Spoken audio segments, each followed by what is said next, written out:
Welcome once again, my friends, and thank you for stopping by to listen to an old storyteller.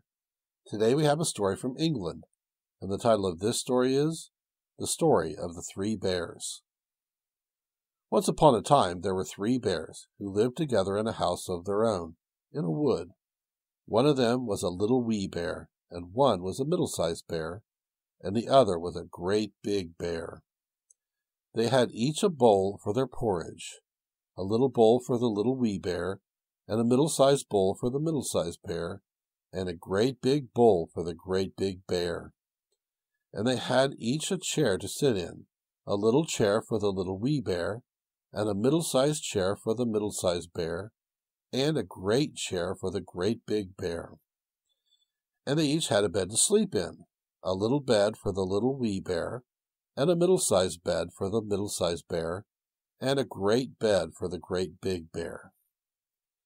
One day, after they had made the porridge for their breakfast and poured it into their porridge bowls, they walked out into the woods while the porridge was cooling, so that they might not burn their mouths or by beginning too soon, for they were polite, well-brought-up bears.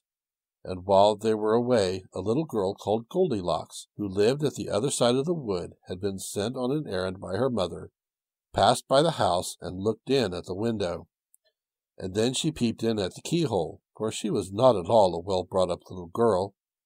Then, seeing nobody in the house, she lifted the latch.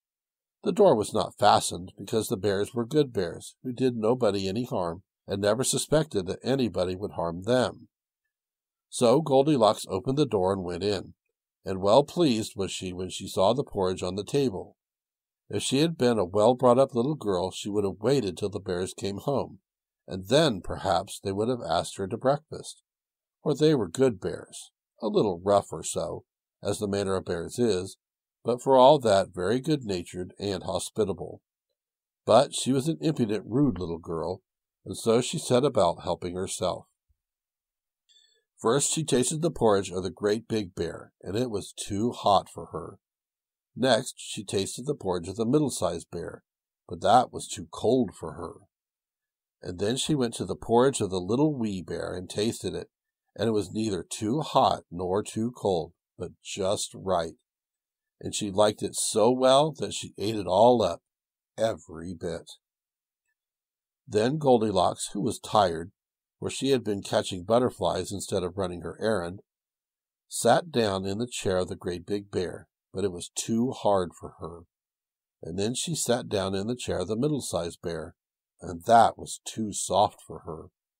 But when she sat down in the chair of the little wee bear, that was neither too hard nor too soft, but just right. So she seated herself in it, and there she sat till the bottom of the chair came out, and down she came, plump on the ground, and that made her very cross, for she was a bad-tempered little girl. Now, being determined to rest, Goldilocks went upstairs into the bedchamber in which the three bears slept. At first she lay down upon the bed of the great big bear, but that was too high at the head for her. And next she lay down upon the bed of the middle-sized bear, and that was too high at the foot for her. And then she lay down upon the bed of the little wee bear, and that was neither too high at the head nor at the foot, but just right. So she covered herself up comfortably and lay there till she fell fast asleep. By this time the three bears thought their porridge would be cool enough for them to eat it properly, so they came home to breakfast. Now careless Goldilocks had left the spoon of the great big bear standing in his porridge. "Someone has been eating my porridge," said the great big bear in his great rough, gruff voice. Then the middle-sized bear looked at his porridge and saw the spoon was standing in it too. "Someone has been eating up my porridge," said the middle-sized bear in his middle-sized voice. Then the wee little bear looked at his, and there was the spoon in the porridge bowl, but the porridge was all gone. "Somebody has been eating up my porridge, and has eaten it all up," said the little wee bear in his little wee voice. Upon this, the three bears, seeing that someone had entered their house and eaten up the little wee bear's breakfast, began to look about them. Now the careless Goldilocks had not put the hard cushion straight when she rose from the chair of the great big bear. "Someone has been sitting in my chair," said the great big bear in his great rough, gruff voice. And the careless Goldilocks had squatted down the soft cushion of the middle-sized bear.